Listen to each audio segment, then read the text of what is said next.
குரு பகவான் வர்றது தான் ஒரு மிகப்பெரிய ஜாக்பாட். என் இதயத்தின் இடப்பக்கம் இருக்கும் விருச்சிக ராசிக்காரர்களே. இந்த உலகத்திலே விருச்சிக ராசிக்காரர்களுக்கென்று ஒரு ஜோதிடர் இருக்கிறார் என்றால் அது அடியேன் என்றால் மிகை அல்ல. காரணம் என்னவென்றால், உங்களோட லைஃப்பை இன்ச் பை இன்ச்சாக ஸ்டடி பண்ணி உங்களுக்கு என்ன நடக்குங்கிறத சொல்கிற ஒரே ஆள் யாருன்னா இந்த உலகத்திலே நான் தான். அதனால் நீங்கள் உலகத்தில் எங்கே இருந்தாலும் எங்கிட்ட தான் ஜாதகம் பார்க்கணும். என்னுடைய அன்பு கட்டளை. ஏன்னா ரொம்ப சொல்லுவாங்கள்ல, அந்த ஸ்பெஷலிஸ்ட் அப்படிப்பாங்கல்ல, நான் உங்களோட ஸ்பெஷலிஸ்ட். வகையில் விருச்சிகராசிக்காரர்களுக்கு என்ன நடக்கும்? 9ஆம் இடத்திலே குரு வருகிறார். ஓடிப்போனவனுக்கு 9ஆம் வீட்டில் குரு.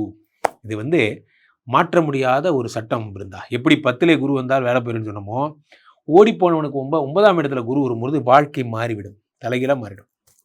நீங்கள் எந்த பிஸ்னஸில் இருக்கீங்களோ அது அப்படியே டபுள் ஆகிடும். 10 ரூபா சம்பாதிச்சிங்க, இனிமேல் 10 லட்சம் சம்பாதிப்பீங்க. Into 100x into 1000x into 1,00,000x அந்த மாதிரி.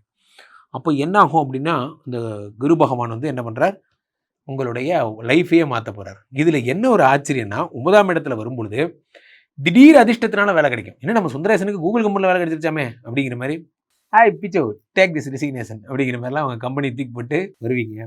போன்ற விஷயங்கள் ஸ்டண்ட் எல்லாம் பண்ணுவீங்க. நீங்கள் எதை பண்ணாலும் ஜெயிப்பீங்க.